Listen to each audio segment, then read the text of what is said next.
Assalamualaikum warahmatullahi wabarakatuh. Kami dari kelompok 5 Indralaya. Sebelumnya, perkenalkan saya Despin Surpita dari Pendidikan Kimia Universitas Sriwijaya. Beserta rekan saya ada Saya Maulina Dinda Putri dari Pendidikan Kimia Universitas Sriwijaya. Dan saya Anggraini dari Prodi Pendidikan Kimia Universitas Sriwijaya. Dan saya Meitera Lestari dari Prodi Pendidikan Kimia Universitas Sriwijaya. akan menyajikan video dengan judul materi DNA sebagai materi genetik replikasi. Tujuan pembelajaran, mahasiswa mampu menggambarkan replikasi DNA. Prosedur proyek. Yang pertama, carilah dan pahami materi mengenai DNA sebagai materi genetik replikasi, kemudian jelaskan materi tersebut, lalu rekam dan edit video dengan semenarik mungkin. Replikasi DNA adalah proses penggandaan rantai ganda DNA. Pada sel, replikasi DNA terjadi sebelum pembelahan sel. Prokariota berjalin-jalin melakukan replikasi DNA. Pada eukariota, waktu terjadinya replikasi DNA sangatlah diatur, yaitu pada fase S siklus sel, sebelum mitosis atau meiosis 1. Penggandaan tersebut menggunakan enzim DNA polimerase yang menolong pembentukan ikatan selah nukleotida penyusun polimer DNA. Proses replikasi DNA dapat pula dilakukan in vitro dalam proses yang dinamakan reaksi berantai polimerase atau VCR. Replikasi DNA dapat dijelaskan oleh 3 teori, yaitu teori semi-konservatif, teori konservatif, dan teori dispersif, di mana ketiganya menghasilkan DNA yang sama dengan DNA induknya.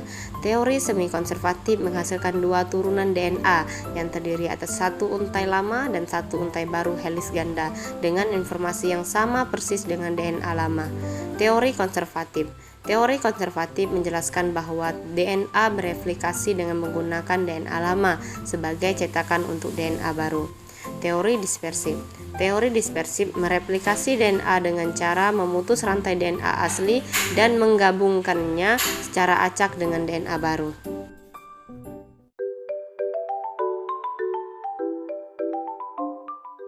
Seorang ahli kesehatan dari Inggris, Frederick Griff, melakukan percobaan pada tahun 1928. Percobaan Griff adalah salah satu percobaan pertama yang menunjukkan bahwa bakteri dapat memindahkan informasi genetik melalui proses yang disebut transformasi. Frederick Griff mempelajari penyebab penyakit pneumonia pada mamalia, yaitu bakteri Staphylococcus pneumonia. Dia mempunyai 2 strain bakteri, yaitu yang dapat menyebabkan penyakit dan lainnya tidak. Bakteri penyebab penyakit ada 3 tipe. Tipe pertama, 2, dan 3. Mempunyai ciri spesifik, yaitu adanya kapsul yang menyelubungi seluruh sel. Selubung kapsul menyebabkan permukaan bakteri tersebut halus. Bakteri ini disebut juga bakteri tipe S. Bakteri yang tidak berbahaya mempunyai permukaan sel yang kasar karena tidak diselubungi oleh kapsul. Bakteri ini disebut bakteri tipe R. Percobaan Griff memberikan penjelasan awal tentang adanya suatu gen yang dapat berpindah dan menyebabkan terjadinya perubahan pada sel tersebut. 4 percobaan yang dilakukan Griff yaitu: pertama, tikus setelah disuntikkan dengan kultur bakteri S akan mati. 2. Tikus lain disuntikkan dengan bakteri non-patogen tipe R, tikus tetap sehat dan tidak mati. Yang ketiga, percobaan lainnya, bakteri tipe S dimatikan dengan pemanasan 60 derajat Celcius selama 3 jam. Kemudian disuntikkan pada tikus. Ternyata tikus tetap sehat. Kesimpulan dari percobaan ini adalah bakteri virulent S akan menyebabkan penyakit pada tikus apabila dalam keadaan hidup. Yang keempat, percobaan yang terakhir, Griff mencampurkan bakteri tipe S yang telah mati karena pemanasan dengan bakteri tipe R. Kemudian disuntikkan pada tikus.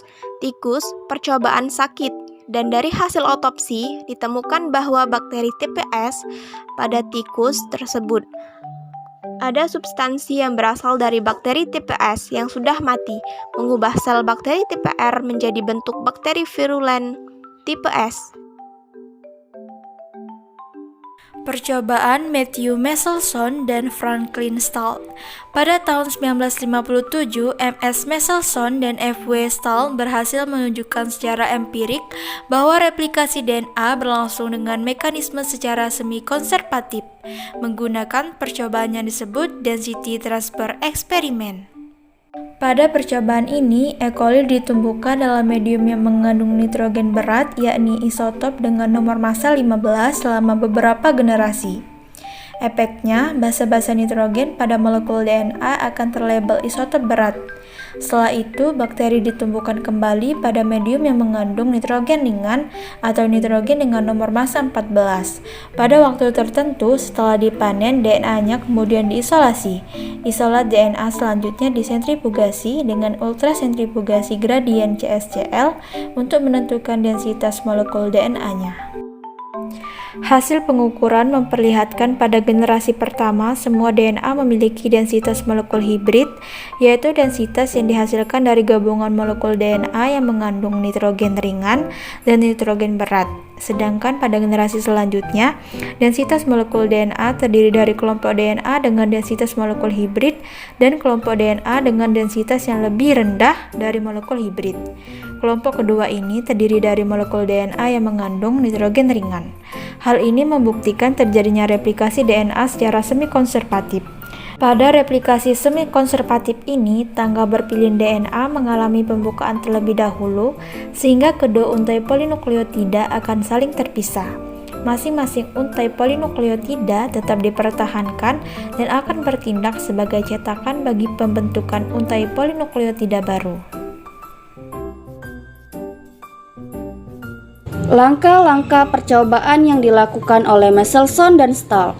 Yang pertama, Meselson dan Stahl menumbuhkan E. coli selama bergenerasi pada medium yang mengandung isotop nitrogen dengan nomor massa 15 sebagai pengganti isotop normalnya, yaitu nitrogen dengan nomor massa 14 yang lebih ringan. Purin dan pirimidin mengandung nitrogen, sehingga semua purin dan pirimidin dari bakteri yang dibiakkan ini mengandung isotop nitrogen dengan nomor massa 15. Dengan demikian, massa jenis bakteri nitrogen dengan nomor massa 15 akan lebih besar dari massa jenis bakteri nitrogen dengan nomor massa 14.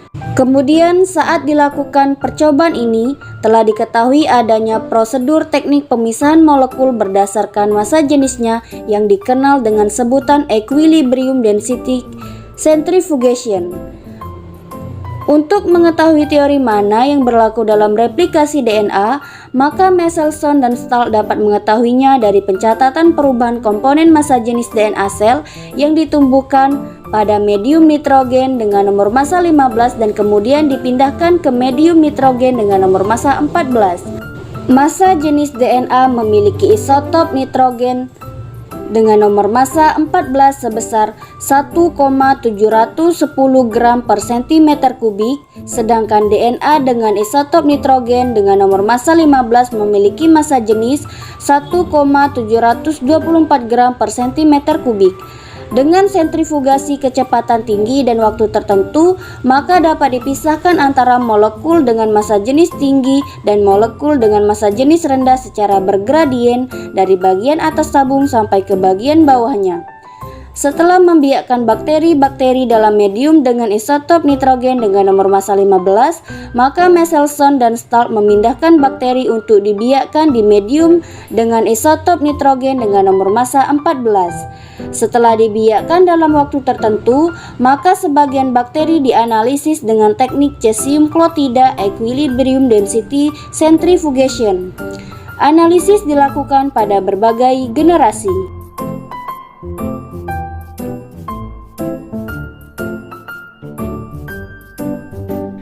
Pada percobaan Matthew Meselson dan Franklin Stahl mengenai replikasi DNA yang berlangsung secara semi-konservatif, mereka menggunakan radioaktif, yaitu bertujuan untuk memudahkan mereka dalam mengenali masing-masing untai DNA yang mengalami replikasi.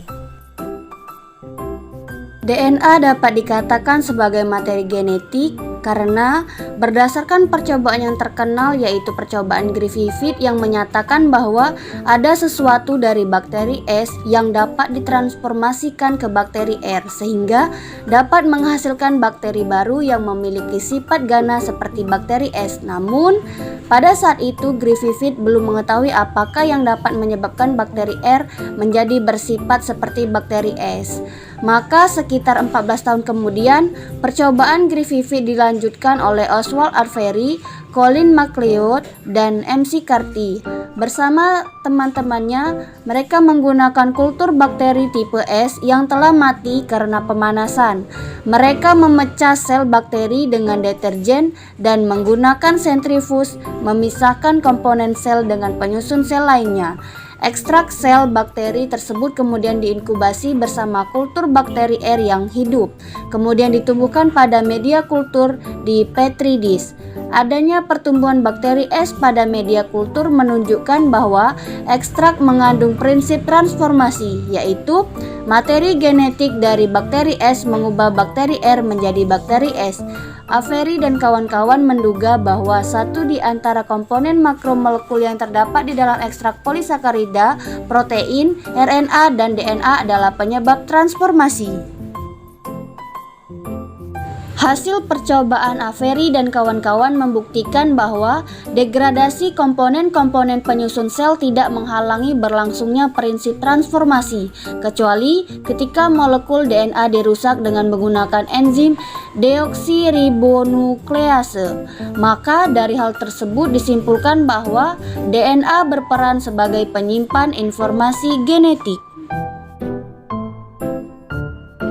Replikasi DNA terjadi secara semi-konservatif berawal dari hipotesa Watson-Crick yang mengusulkan bahwa tiap untaian ganda DNA dapat digunakan sebagai suatu cetakan bagi replikasi DNA keturunan atau anak yang bersifat komplementer.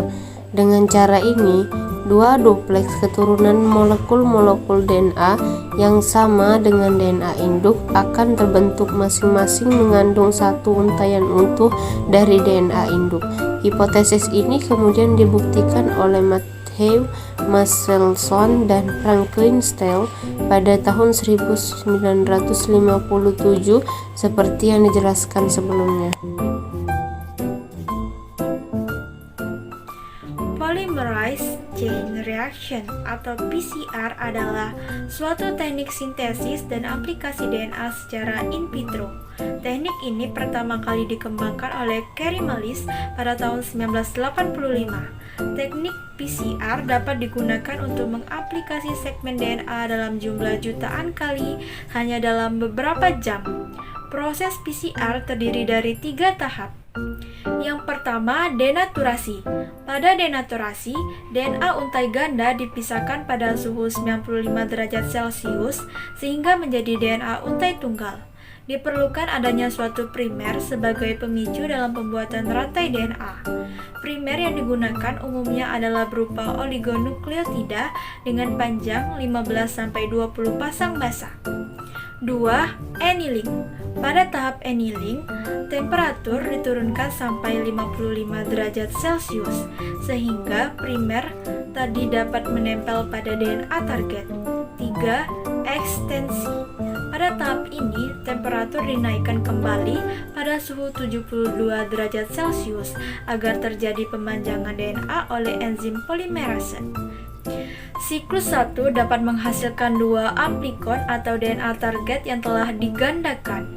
Kemudian pada siklus 2 menghasilkan 4 amplikon, serta pada siklus ketiga menghasilkan 8 amplikon. Hal tersebut dapat berjalan berulang-ulang. Dalam beberapa jam dapat menghasilkan miliaran salinan segmen DNA target. Kesimpulan, yang pertama, replikasi DNA adalah proses penggandaan rantai ganda DNA. 2. Replikasi DNA dapat dijelaskan oleh 3 teori, yaitu teori konservatif, teori semi-konservatif, dan teori dispersif. 3. DNA dikatakan sebagai materi genetik berkat pembuktian yang dilakukan pada percobaan Griffith. 4. Replikasi DNA terjadi secara semi-konservatif didukung oleh percobaan yang dilakukan oleh Matthew Michelson dan Franklin Steele. 5. Salinan DNA dapat diproduksi cepat dengan cara menggunakan alat PCR. Sekian yang dapat kami sampaikan. Kami akhiri. Wassalamualaikum warahmatullahi wabarakatuh.